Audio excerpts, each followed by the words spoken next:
सामान्याच्या अन्यायावर नेहमी लक्ष, देवळा न्यूजवर पहा फक्त। त्र्यंबक रोडवरील ITI सिग्नल जवळ एका तरुणाने भर रस्त्यात दुपारी 1:30 वाजेच्या सुमारास आपली दुचाकी जाऊन आत्महत्या करण्याचा प्रयत्न केल्याची धक्कादायक घटना घडली असून यावेळी नागरिकांचे आणि सामाजिक कार्यकर्ते सचिन सिन्हा यांच्या सावधानतेने तरुणाला मागे खेचून तरुणाचा जीव वाचवण्यात आला आहे। मिळालेल्या माहितीनुसार सिग्नलवर दुचाकी जळत असल्याने आगीचा भडका होऊन या दुचाकी पूर्णपणे जळून खाक झाली असून सदर घटनेची माहिती मिळताच सातपूर पोलीस तात्काळ घटनास्थळी हजर होऊन आत्महत्या करणाऱ्या तरुणाला ताब्यात घेतले असून अग्निशामक विभागाने देखील वेळी जळत असलेली दुचाकी विझवून आग आटोक्यात आणली। या घटनेमुळे सिग्नलवर प्रचंड वाहतूक कोंडी निर्माण झाली होती। हा तरुण नेमका कोणत्या कारणासाठी आत्महत्या करत होता याचा पुढील तपास सातपूर पोलीस करत आहेत। देवळा न्यूजसाठी रोशन गव्हाणे, नाशिक।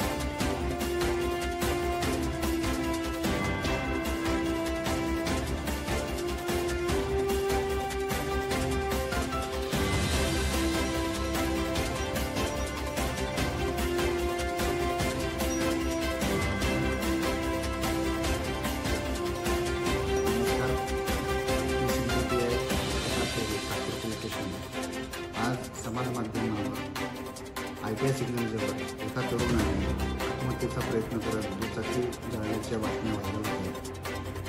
खरी परिस्थिती पाहता त्याच्यामुळे सदर तरुणाचं नाव समीरुल्ला अमानुल्ला शेख राहणार असे आहे। त्या तरुणाचं आम्ही ताब्यात घेतले आहे। त्याच्याजवळ विचारपूस केली असता त्याने पोलिसांना माहिती दिली की काही दिवसांपासून कौटुंबिक वाद सुरू होते। आज त्या वादातून ITI सिग्नल जवळ दुकानावर त्याच्या वडिलांसोबत त्याचे वाद झाले। त्याच्या वडिलांनी त्याला कानशिलात वाजवली। त्या रागाच्या भरात तो घरी जाण्यासाठी निघाला आणि त्यांनी ITI सिग्नल जवळ दुचाकी पेटवून दिलेली आहे, स्वतःची दुचाकी। तो काही आत्महत्येचा प्रयत्न वगैरे करत नव्हता, तरी त्याला आम्ही ताब्यात घेऊन पोलीस स्टेशनला आणलेले आहेत आणि त्याच्या विरोधात नागरिकांच्या जीविताचा धोका उत्पन्न करणे, रहदारीस अडथळा निर्माण करणे या विविध कलमांमुळे सातपूर पोलीस स्टेशनला गुन्हा नोंद करीत आहेत। धन्यवाद। अशाच नवनवीन घडामोडी जाणून घेण्यासाठी आजच आमच्या देवळा न्यूज चॅनलला लाईक करा, शेअर करा आणि सबस्क्राईब करायला विसरू नका।